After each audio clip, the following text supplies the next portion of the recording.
Hello, whoever's watching this, and today I thought I would be doing a setup guide on my current setup. So, with the pandemic going on, nobody's really left their houses, and neither have I. So, it's maybe 11:47 p.m. So I thought I would share my setup. Now, first thing starting up is audio. Audio is very important to me. I do have a Sony 5.1 surround sound system for me, so I have center, right, left, and I have rear right surround and rear left, and that all comes down to this thing right here. So putting some light on that. This is just the Sony sound hub, just the sound hub. This is where you can control volume, switch to radio, anything like that. You have your subwoofer that just has a bunch of shit piled up on top of it because I don't have anywhere to store it on my desk, obviously. But yeah, that's just it for audio. And for headphones, I do have the Turtle Beach Stealth 700. Amazing pair of headphones. Turtle Beach always has really good sound quality. And yeah, going on to peripherals, you have the Logitech G502. I believe this is the Proteus Spectrum. I don't know how to pronounce it, but it is the Spectrum. It is like the it's like the blacker version. Instead of having light blue on this little area where you rest your thumb, you have black, and that's like the only difference to it, I believe. It isn't the new Hero one, which I wish, but it gets the job done. And being able to change DPI is very useful to me.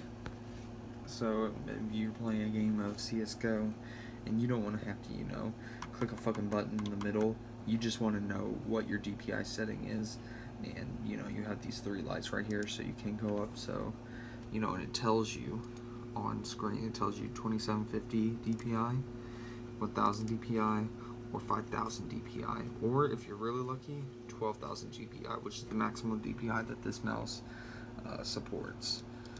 And you're probably asking yourself, well, what's this thing? This thing is for rear surround, so obviously these two speakers, I'll plug into this one amp right here. This amp is wirelessly connected to the sound system hub, and this is great for music, movies, really good. Like watching the new, the other day I was watching the new Rise of Skywalker Star Wars movie, and it was nicer having the 5.1 surround sound.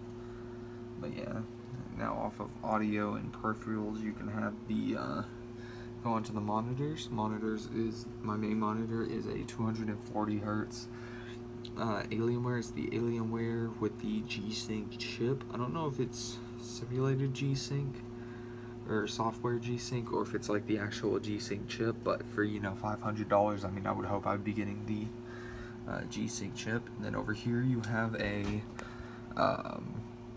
HP monitor. Most things that I do own have come mostly from Facebook or are just used parts in general. So yeah, don't be afraid to get used parts off of Facebook or anything like that. It can actually really pay off. This keyboard, I believe I got brand new for about $40 off Facebook. The mouse came as a bundle with a Corsair Strafe. It was the first model.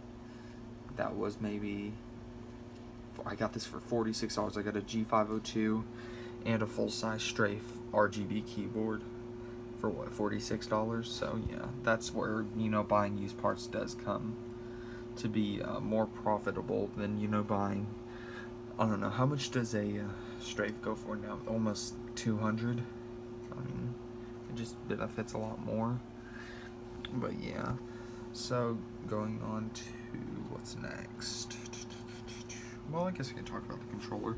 The controller is nothing special. It's just an Afterglow PS3 controller. The reason I like this controller is it doesn't run off Bluetooth, so it doesn't, have to find the computer. It's instant. The second you turn it on, it connects, because all it has to find is a USB, which is plugged directly into this monitor right here.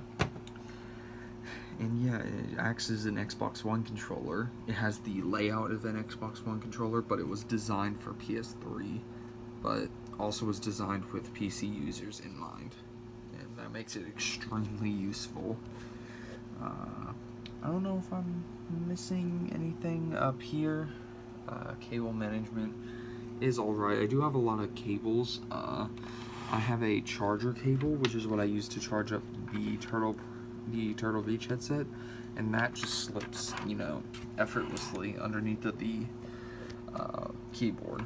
So, very nice. Just hide cables underneath the keyboard because I'm lazy. But yeah, that's about it for the upper portion.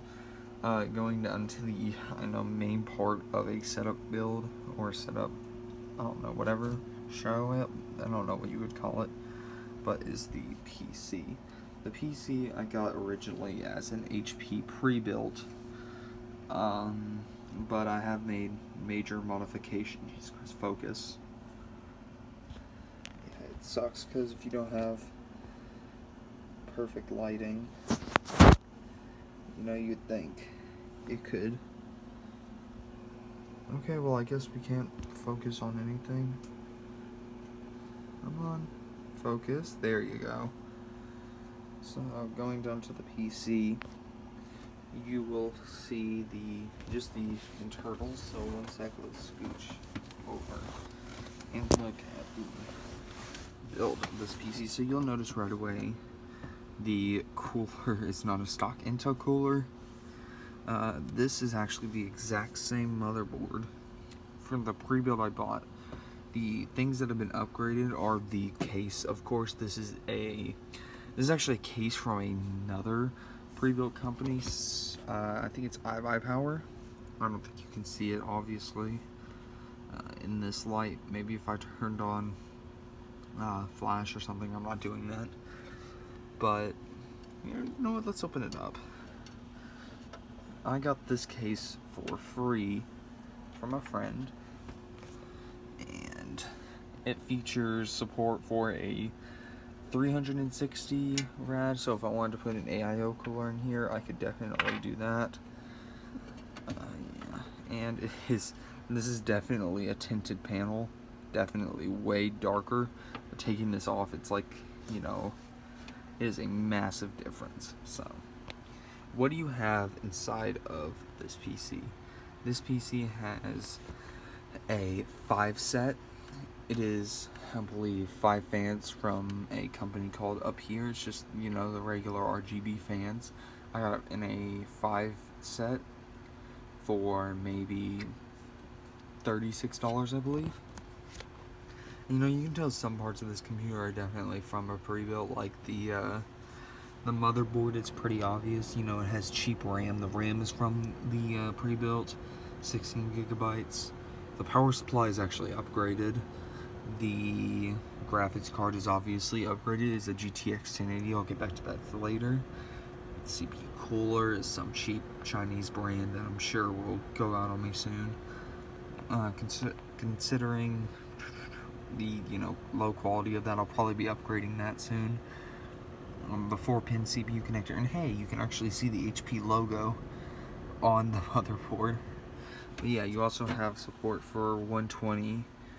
Actually, up here, I believe it's 140. So if I wanted to get a 140 millimeter AIO cooler, I could stick it up here, and airflow was decent enough. It actually, temperatures go down a lot taking off this front panel. The front panel has no way for air to get in, except at the very bottom there's maybe a, I don't know, 5 millimeter gap. You know, you barely fit a screwdriver in there if you wanted to. But yeah, taking this off, temperatures inside of this case drop by about 9 degrees, give or take. And yeah, I don't know if you just saw that, but sometimes these lights do this like weird thing where they glitch out. And I don't think that has anything to do with the lights. That may be with just the amount of power I'm drawing out of this one little wall outlet, which is probably not healthy for the electrical system, but you know, gamers got a game. And now to the graphics card. The graphics card was like the holy grail, because for Christmas, I do remember spending a lot of money on the monitor originally, but I came across a post online. It was a dude selling a GPU enclosure, you know, something that you would plug into a laptop and you could stick a GPU inside to boost performance or whatever, if you're too baby to buy an actual desktop. But I found a dude selling one, and he was originally selling one with just the it was just the GPU enclosure and the GPU, which was this T1080, and I believe you can actually still see if you look, you can still see the company that he bought it from. These are, I believe, just warranty stickers, but this GPU is probably just voided already. Still has the SLI cover, so yeah, that's nice. Probably shouldn't be touching any of this while it's on, but hey, I dust it regularly. That's why there's dog hair in there. Awesome. But yeah, you still have 2 drive bays up front. This motherboard, as a main drive, okay, focus. As a main drive, underneath the GPU, I doubt you can see it, but if you look close enough, you know, in real life, you'll notice there's an M.2 slot, and not only an M.2 slot, an NVMe M.2 slot. So I don't know if it's 3rd or 4th generation NVMe, but it's one or the other, and it's amazing. Computer boots in maybe, 3 seconds. And the advantages of an M.2 are so much more than having just a standard solid state drive. For most people, if you're not a computer nerd, you won't notice the difference, but if you are, then you'll definitely understand the difference between, let's say I have a game downloaded on the M.2, and on a standard SSD it may take 10 seconds, while an M.2 can maybe cut that time in half in certain aspects. So instead of being able to transfer files of maybe, let's say you have a 500 megabyte file on an SSD, you may have a write speed of maybe 1 to 300 megabytes if you have a low into mid SSD. But with an M.2 you can get transfer speeds of up to gigabit, like 1 to 10 gigabit if it's really good, a really good NVMe. But yeah, this PC originally came with just the stock cooler. Probably shouldn't be touching it, but YOLO. Just came with the all the regular stuff. The NVMe actually came with the system, and it came with a terabyte hard drive, which are mounted here and here. It only has 2 drive slots, and I only have 2 drives. That's all you could fit in here, unless you got lazy and you kind of just threw one in there. But I prefer to be neat and mount everything. The hard drives, I have a 2 terabyte Seagate drive. I think it's just a regular desktop drive, and then a 1 terabyte Toshiba drive, which stores, I believe, Xbox games. Everything from Xbox Game Pass goes on the 1 terabyte. Everything else goes on a 2 terabyte for mass storage. But yeah, the NVMe is only a 128 gig, so low, but it only stores the OS and other things like Chrome, File Explorer, no games, but just regular applications that might need to run in the background. But yeah, what else may I be forgetting? The power supply is a 750 watt. It's an Antec. I don't believe it has a rating. I think it's just one of those power supplies, but I don't overclock anything, of course. I could, but this power supply that I got for maybe $30. It's maybe a decade old. It's probably like the best thing at its time. Yeah, but that's just what is in here so far. Turning it around, one sec. Getting this heavy ass thing of glass off my leg would be dope. Please Windex your glass, because when I got this I'm talking liquid just smeared down the fucking front of it. I don't know what happened to the dude's computer, but I still pray for it. Turning this around, I actually do have it raised up, so it is of course on carpet, but I do have a wooden platform that actually came with this desk that I actually used to prop it up for the power supply and this fan right here, both of which take in a massive amount of dust. I actually don't have the dust filter on for these 3 fans going down, and that's to increase airflow inside of the case, supplying the GPU, because the GPU does get hot. I measure my computer temps in Fahrenheit because I'm weird, I guess. I don't know anybody else who measures PC temperatures in Fahrenheit, but yeah, so everything, this thing runs idle. Both of these run idle on a good cold day at maybe 100 degrees. This one has a reason for running 100 degrees. Fans, obviously, if you were to look, do not spin. And yeah, that just, you know, it's everything's passively cold. No active fans cool it while it is not performing any tasks. So yeah, turning this around, you'll definitely see this is the shittier side of the glass. So let's put this up here. And this one may require a little bit of light. Taking this off, you can see the 30 terabytes of storage, mass storage. This is the, if I possibly can, I'm gonna get a light down here real quick. Light just went off, don't worry about that. So yeah, putting some light on this, you will see the backplate. This actually has a cutout for the motherboard, so if I actually did want to replace the CPU fan, that would be dope, because I don't have to worry about trying to, you know, take my entire motherboard out. I think cable management is fair. It's not the best I've ever seen, but it's fair enough. And this thing, which is the fan controller, it does not have, what is it called? I don't know what it's called, but it's when it doesn't have proprietary. It doesn't have proprietary connectors for the fan. They all have their own special connector, and they plug into this this little hub right here. And this hub actually did not come with an adhesive strip. And you know how you get like rubber grips for the things, rubber vibration things for the fans? Well, I essentially just took the sticky side of those and basically took some, they have these little like holes. I'll best just show you, but if I can get the light to stay still, that would be awesome.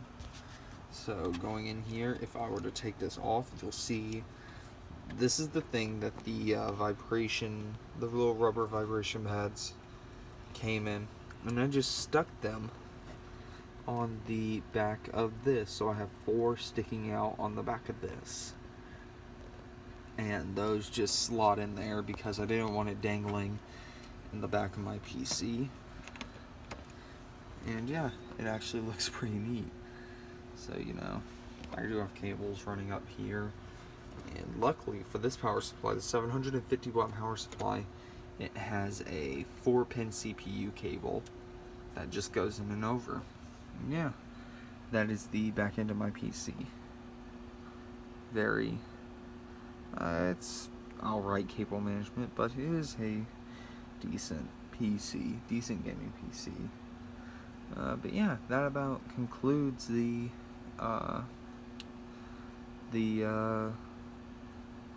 you know, I guess setup, my gaming setup. So yeah, thank you for watching, and goodbye.